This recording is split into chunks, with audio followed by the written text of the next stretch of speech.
The Secret Garden. Chapter 16. "I won't," said Mary.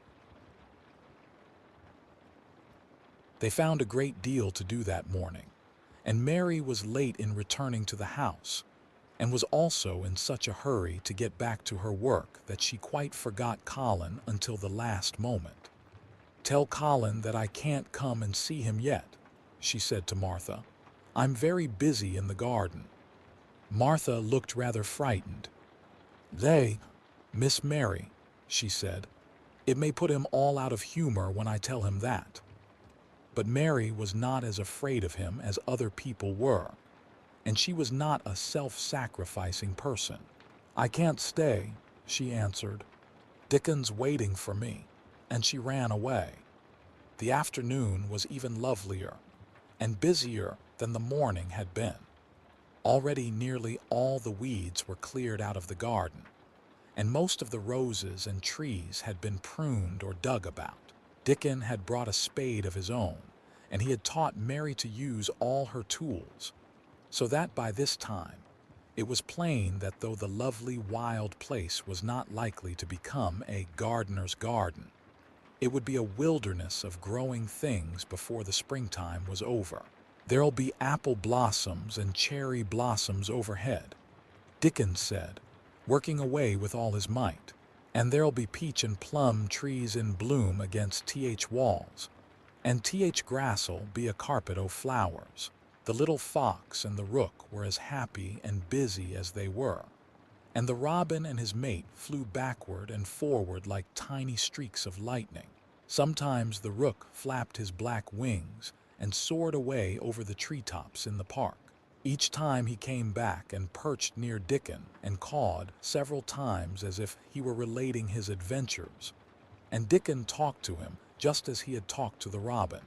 Once when Dickon was so busy that he did not answer him at first, Soot flew on to his shoulders and gently tweaked his ear with his large beak.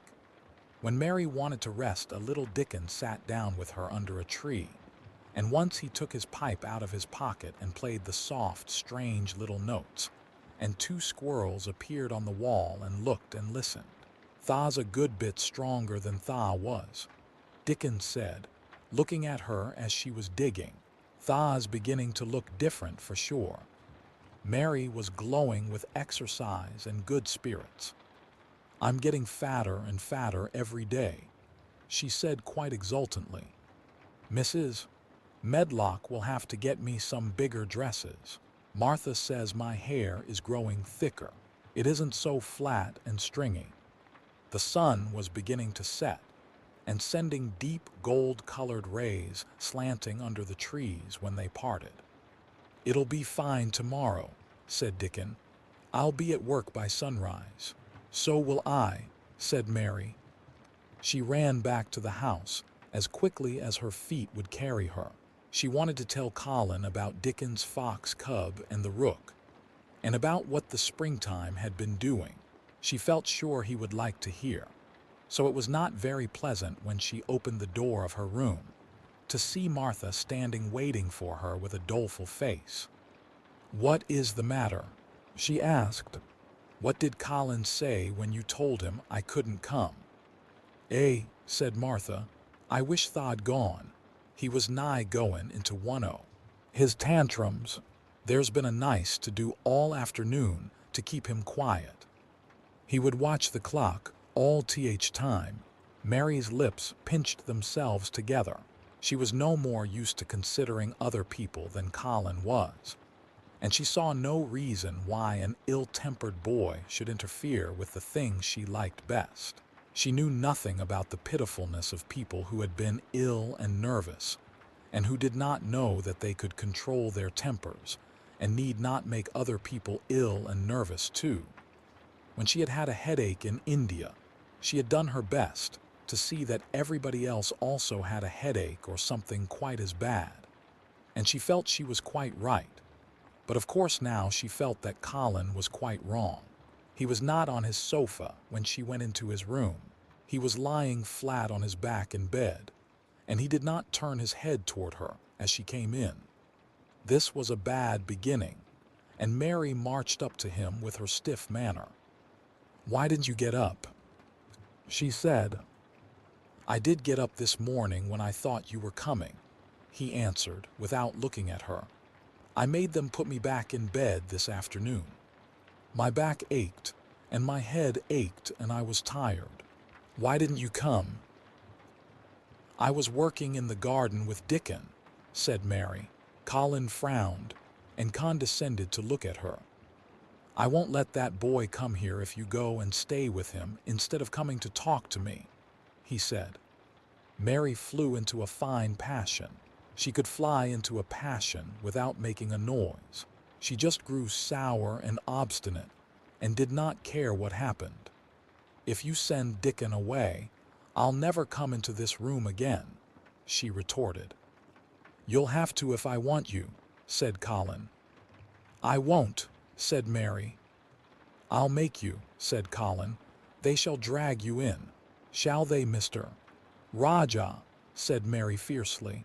"They may drag me in, but they can't make me talk when they get me here.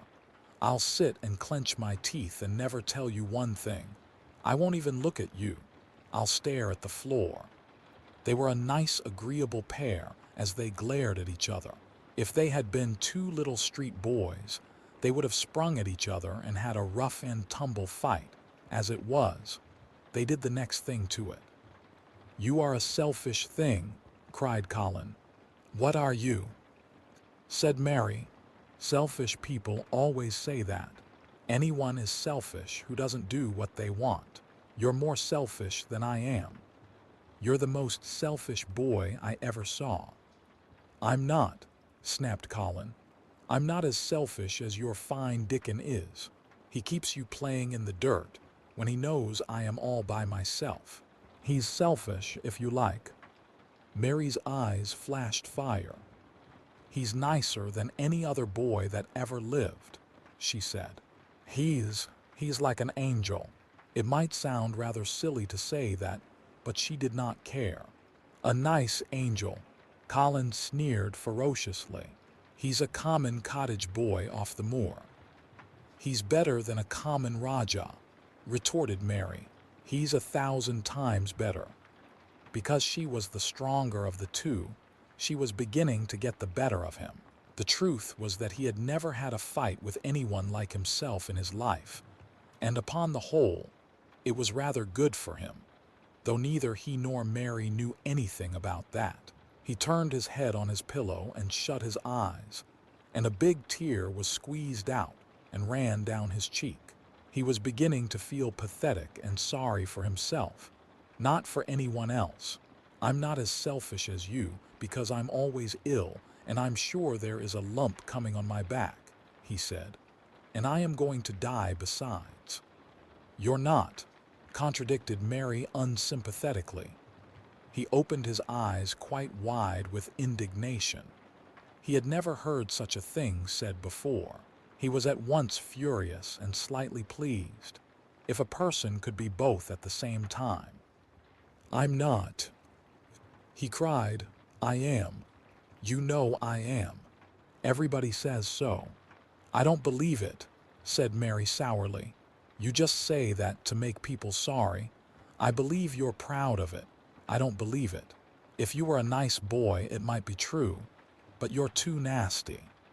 In spite of his invalid back, Colin sat up in bed in quite a healthy rage. "Get out of the room," he shouted, and he caught hold of his pillow and threw it at her. He was not strong enough to throw it far, and it only fell at her feet. But Mary's face looked as pinched as a nutcracker. "I'm going," she said, "and I won't come back." She walked to the door, and when she reached it, she turned round and spoke again. "I was going to tell you all sorts of nice things," she said. "Dickon brought his fox and his rook, and I was going to tell you all about them. Now I won't tell you a single thing." She marched out of the door and closed it behind her. And there, to her great astonishment, she found the trained nurse standing as if she had been listening, and, more amazing still, she was laughing. She was a big, handsome young woman who ought not to have been a trained nurse at all. as she could not bear invalids, and she was always making excuses to leave Colin to Martha, or anyone else who would take her place. Mary had never liked her, and she simply stood and gazed up at her as she stood giggling into her handkerchief. "What are you laughing at?" she asked her. "At you two young ones," said the nurse. "It's the best thing that could happen to the sickly, pampered thing to have someone to stand up to him that's as spoiled as himself." And she laughed into her handkerchief again. If he'd had a young vixen of a sister to fight with, it would have been the saving of him. "Is he going to die?" "I don't know, and I don't care," said the nurse. "Hysterics and temper are half what ails him." "What are hysterics?" asked Mary. "You'll find out if you work him into a tantrum after this. But at any rate, you've given him something to have hysterics about, and I'm glad of it." Mary went back to her room, not feeling at all as she had felt when she had come in from the garden. She was cross and disappointed, but not at all sorry for Colin. She had looked forward to telling him a great many things, and she had meant to try to make up her mind whether it would be safe to trust him with the great secret. She had been beginning to think it would be, but now she had changed her mind entirely. She would never tell him, and he could stay in his room and never get any fresh air and die if he liked. It would serve him right. She felt so sour and unrelenting that, for a few minutes, she almost forgot about Dickon and the green veil creeping over the world and the soft wind blowing down from the moor. Martha was waiting for her, and the trouble in her face had been temporarily replaced by interest and curiosity. There was a wooden box on the table, and its cover had been removed and revealed that it was full of neat packages. "Mr. Craven sent it to you," said Martha. "It looks as if it had picture books in it." Mary remembered what he had asked her the day she had gone to his room. "Do you want anything? Dolls, toys, books?" She opened the package, wondering if he had sent a doll, and also wondering what she should do with it if he had. But he had not sent one. There were several beautiful books such as Colin had, and 2 of them were about gardens and were full of pictures. There were 2 or 3 games, and there was a beautiful little writing case with a gold monogram on it, and a gold pen and inkstand. Everything was so nice that her pleasure began to crowd her anger out of her mind. She had not expected him to remember her at all, and her hard little heart grew quite warm. "I can write better than I can print," she said. "And the first thing I shall write with that pen will be a letter to tell him I am much obliged." If she had been friends with Colin, she would have run to show him her presents at once, and they would have looked at the pictures and read some of the gardening books, and perhaps tried playing the games. And he would have enjoyed himself so much he would never once have thought he was going to die, or have put his hand on his spine to see if there was a lump coming. He had a way of doing that which she could not bear. It gave her an uncomfortable, frightened feeling because he always looked so frightened himself. He said that if he felt even quite a little lump someday, he should know his hunch had begun to grow. Something he had heard Mrs. Medlock whispering to the nurse had given him the idea, and he had thought over it in secret until it was quite firmly fixed in his mind. Mrs. Medlock had said his father's back had begun to show its crookedness in that way when he was a child. He had never told anyone but Mary that most of his tantrums, as they called them, grew out of his hysterical hidden fear. Mary had been sorry for him when he had told her. He always began to think about it when he was cross or tired. She said to herself, "And he has been cross today. Perhaps he has been thinking about it all afternoon." She stood still, looking down at the carpet and thinking. "I said I would never go back again."